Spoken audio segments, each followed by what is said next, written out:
Bismillahirrahmanirrahim. Assalamu alaikum students. We are reading chapter 1, Types of Plants. Today we will solve the remaining part of exercise. Let's do A. Match the following. One has been done for you. नीचे दिए गए column को match करें, उसमें से एक solve किया है. Number 1 is flower. Flower produces fruits. Flowers जो हैं वो फ्रूट बनाते हैं. Number 2 leaf. Leaf make food. Students हमने पढ़ा है leaves of green plants make food. Plants के जो ग्रीन लीव्स होते हैं ये फूड बनाते हैं. Number 3 is fruit. Fruit has seed inside. Fruit के अंदर सीड होते हैं. फ्रूट इट हैज़ वन और many seeds inside it. Fruit के अंदर एक या एक से ज़्यादा सीड हो सकते हैं. Seeds grow into new plant. Seed से नया प्लांट बनता है.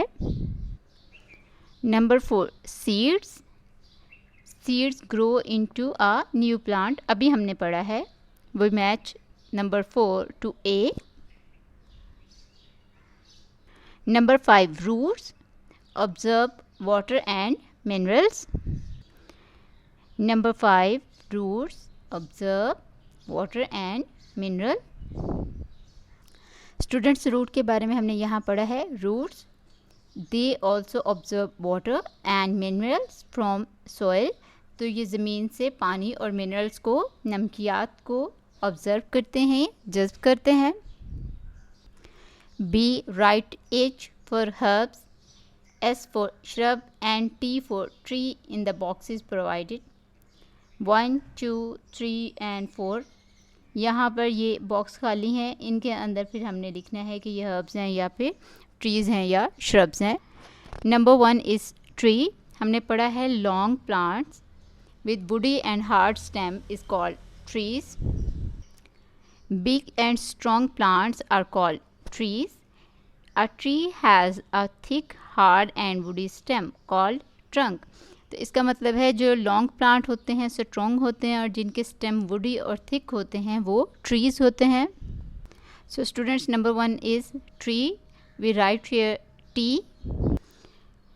Number 2 grasses. Grasses, coriander, spinach and mint are examples of herbs. Number 2 is H, herb. Grass is herb. Number 3 coriander. हमने अभी पढ़ा है कि coriander भी herb है. So हम यहाँ पर H लिखेंगे. Number 4 is rose plant. Rose, hibiscus, henna and cotton plant are examples of shrub. We write here S. S for shrub. Number 1 is tree. Number 2 is herb. Number 3 is also herb. And number 4 is shrub. Students, you will solve the exercise on your books. Let's think and answer. Noor easily plucks peas from the pea plant. Noor pea plant से easily peas को pluck कर सकती है. But she can not pluck mangoes easily. Why? कि वो mangoes को easily क्यों plug नहीं कर सकती और उसकी वजह बताएं. स्टूडेंट्स हमने पी के बारे में यहाँ पढ़ा है. Grape vine, pea, money plant and beans are examples of climbers. So climbers क्या होते हैं? Some plants have weak stem. They cannot grow erect on their own. Erect mean ऊपर को सीधा बड़े होना. तो ये प्लांट्स जिनके स्टेम वीक्स होते हैं वो ऊपर को सीधा बड़े नहीं हो सकते.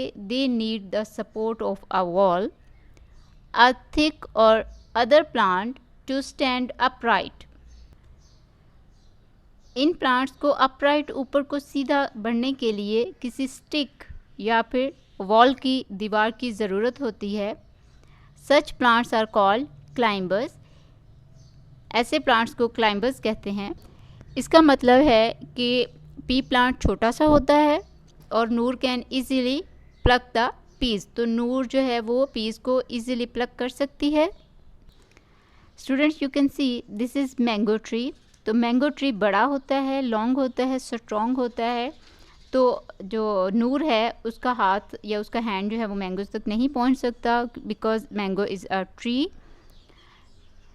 She can not plug the mango easily.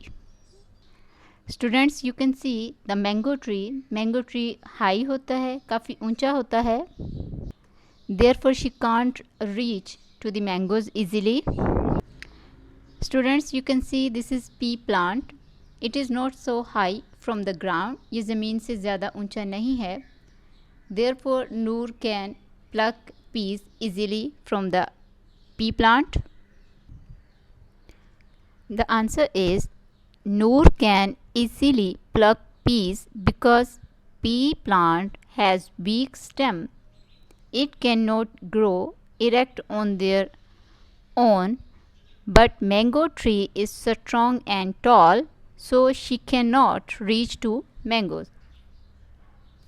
Noor P plant से पीस को इजीली प्लक कर सकती है क्योंकि उसका स्टेम वीक होता है और वो it can not grow erect means सीधा ऊपर को ग्रो नहीं करता है पी प्लांट, इसलिए वो पीस को इजीली प्लक कर लेती है। But mango tree is a strong and tall, लंबा होता है और बहुत बड़ा होता है। She can not reach to the mangoes, तो वो फिर मैंगोज तक इजीली नहीं पहुंच सकती। नेक्स्ट है let's acquire. Munib grows trees in a park near his house, he takes care of them, what value is shown by Munib. Munib ने पार्क में, अपने घर के नज़दीक पार्क में कुछ ट्रीज़ ग्रो किए हैं। ही टेक्स केयर ऑफ देम, फिर वो उनका ख्याल रखता है, तो इससे उसने क्या चीज़, अपनी किस चीज़ की कदर जाहिर की है। वैल्यू मीन्स कदर, किस चीज़ की रिस्पेक्ट की है, ये किस चीज़ को कदर दिखाई है उसने। ए रिस्पेक्ट फॉर पेरेंट्स, उसने अपने वालिदैन की रिस्पेक्ट की है। काइंडनेस टू द गार्डनर, उसने जो बाग का माली है उसके साथ शफकत दिखाई है। केयर फॉर नेचर, या उसने फितरत या कुदरत की जो बनाई हुई चीज़ें हैं उसके साथ उनका ख्याल रखने का बताया है। लव फॉर ओल्ड पीपल, या फिर उसने ओल्ड पीपल, बुज़ुर्ग लोगों से मोहब्बत करने का बताया है। Students, in your opinion what is the answer, आपके ख्याल में क्या आंसर होगा इसका। The answer is option C, care for nature.